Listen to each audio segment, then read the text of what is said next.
दोस्तों, आज हम बात करने जा रहे हैं एक ऐसी फिल्म के बारे में जिसके आते ही पूरे देश में हंगामा मच गया है। एक तरफ इस फिल्म को लेकर बॉलीवुड में उत्साह का माहौल है, तो दूसरी तरफ इस पर राजनीतिक तूफान भी उठ चुका है। इस फिल्म का नाम है लाहौर 1947 और इस फिल्म ने न सिर्फ लोगों के जज्बात जगाए हैं, बल्कि पूरे हिंदुस्तान की मीडिया, राजनीति और फिल्म इंडस्ट्री में एक आग सी लगा दी है। जी हां दोस्तों, आज का वीडियो सिर्फ एक फिल्म रिव्यू नहीं है, ये एक कहानी है उस कंफ्यूजन की, उस लड़ाई की जहां सिनेमा और सियासत एक दूसरे से टकरा जाते हैं। आज हम बात करेंगे इस फिल्म के बारे में डिटेल में, उसके मेकर्स के बारे में, इसके किरदारों के बारे में और सबसे बड़ी बात उस विवाद के बारे में जिसने पूरे बॉलीवुड को दो हिस्सों में बांट दिया है।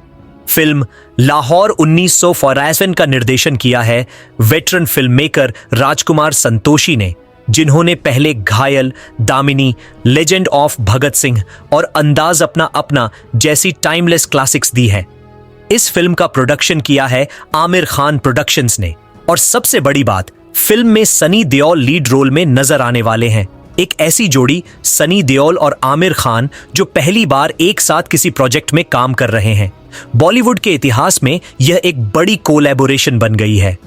यह फिल्म एक इमोशनल पॉलिटिकल ड्रामा है जिसका बैकड्रॉप है 1947 का लाहौर, जब हिंदुस्तान बंटवारे के दर्द से गुजर रहा था। फिल्म के पोस्टर में एक जलती हुई रेलगाड़ी और उसके पीछे दिख रहा है लहूलुहान लाहौर, जिसने सब कुछ कह दिया था। फिल्म की कहानी शुरू होती है अर्जुन कौल से, एक रिटायर्ड आर्मी ऑफिसर जो लाहौर में अपने परिवार के साथ रहता है। उसकी जिंदगी शांत है, लेकिन देश की राजनीति में हलचल मच रही है। बंटवारे की घोषणा होती है और लाहौर, जहां हिंदू, सिख, मुस्लिम एक साथ रहते थे, अब एक युद्ध भूमि बन जाता है। दोस्ती दुश्मनी में बदलने लगती है और मोहब्बत नफरत में। अर्जुन कौल का बेटा राहुल एक कॉलेज का छात्र है जिसका प्यार है जोया, जो एक मुस्लिम परिवार से है। दोनों का प्यार राजनीति और धर्म के बीच फंस जाता है। अर्जुन, जिसे देश की मिट्टी से मोहब्बत है, उसके सामने दो रास्ते होते हैं, परिवार या दोस्ती, मोहब्बत या बदला, लाहौर या भारत। फिल्म का हर सीन आपको झटका देता है। बंटवारे का दर्द, रेलगाड़ियों में लाशों का आना और दोस्तों का एक दूसरे को मारना, सब कुछ इतने इंटेंस तरीके से दिखाया गया है कि आपका दिल हिल जाएगा। अर्जुन कौल का किरदार सिर्फ एक पिता या फौजी नहीं, बल्कि एक ब्रिज है दो धर्मों के बीच। उसका एक पुराना दोस्त होता है डॉ सईद अंसारी, जो एक सम्मानित मुस्लिम डॉक्टर है। दोनों ने एक साथ फ्रीडम मूवमेंट में हिस्सा लिया था, लेकिन अब वे एक दूसरे के सामने खड़े हैं, एक हिंदू रिफ्यूजी लीडर और एक मुस्लिम मोहल्ला सेवियर के रूप में। एक सीन में जब अर्जुन अपनी कॉलोनी को बचाने के लिए तलवार उठाता है, तब सईद उसे रोकते हुए कहता है, तलवार तुम्हारे हाथ में अच्छी नहीं लगती अर्जुन, क्योंकि ये नफरत की बात करती है और हम दोनों मोहब्बत के जमाने के लोग हैं। फिल्म का सेकंड हाफ और भी गहरा हो जाता है जब राहुल और जोया एक दूसरे से अलग कर दिए जाते हैं। जोया को उसके परिवार के लोग पाकिस्तान ले जाते हैं और राहुल अपने पिता के कहने पर एक पॉलिटिकल स्पीच में हिंदू राष्ट्र की बात करता है। लेकिन एक स्पीच के बाद उसका विवाद हो जाता है और वह बोलता है, मैं सिर्फ जोया के साथ एक हिंदुस्तानी था, अब मैं बिना जोया के सिर्फ एक आदमी हूं। सईद एक मोमेंट में एक हिंदू बच्ची को अपने घर में छिपा लेता है।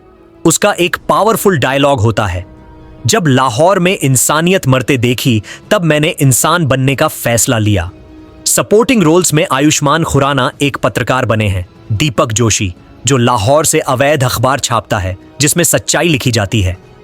दीपक के जरिए फिल्म में प्रेस फ्रीडम और सच लिखने की कीमत दिखाई गई है। कहानी का टर्निंग पॉइंट आता है जब जोया की मां अर्जुन कौल से मदद मांगने आती है और अर्जुन कहता है, औरत मां हो या बेटी, वो पहले इंसान होती है। अगर उसके लिए मुझे पूरा लाहौर जलाना पड़े तो मैं जला दूंगा।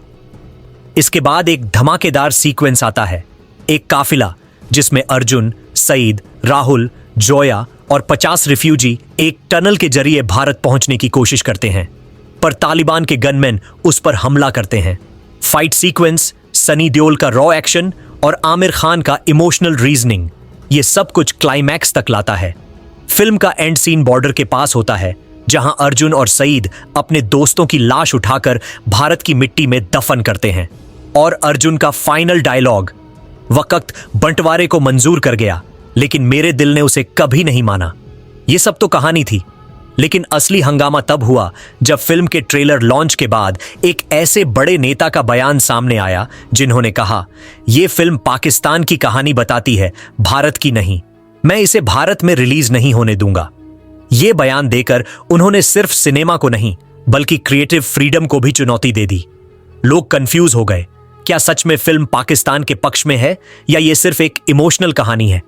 लेकिन दोस्तों, इसके तुरंत बाद आता है एक धमाकेदार जवाब, और वो जवाब आता है बॉलीवुड के एक मेगा स्टार की तरफ से।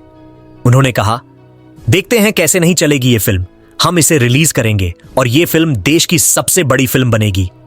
उनका ये जवाब सुनते ही पूरा बॉलीवुड डिवाइड हो गया। कई लोग उनके सपोर्ट में आए और कई लोग चुप रहे, लेकिन उन्होंने अपना स्टैंड नहीं बदला। इस घटना के बाद फिल्म लाहौर 1947 एक सिनेमा नहीं, एक आंदोलन बन गई। फिल्म के खिलाफ प्रदर्शन हुए, कुछ जगह पोस्टर जलाए गए, लेकिन दोस्तों, जब लोग सिनेमा हॉल में घुसे तो उनके चेहरे पर आंसू थे। लोग कह रहे थे, यह सिर्फ एक फिल्म नहीं, यह हमारे दादा दादी के दर्द की याद है।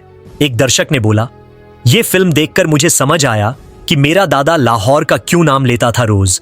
और सोशल मीडिया पर लोग कह रहे हैं, वंस अ लाहौर 1947। यह सिर्फ लाहौर की कहानी नहीं, हर उस इंसान की कहानी है जिसका सब कुछ उस वक्त छिन गया था। जी हां दोस्तों, अब फैसला आपका है। क्या आप मानेंगे कि क्रिएटिव फ्रीडम पर रोक लगनी चाहिए? क्या आप समझेंगे कि सिनेमा सच बताता है? क्या आप भी चाहते हैं कि ऐसी कहानियां लोगों तक पहुंचें?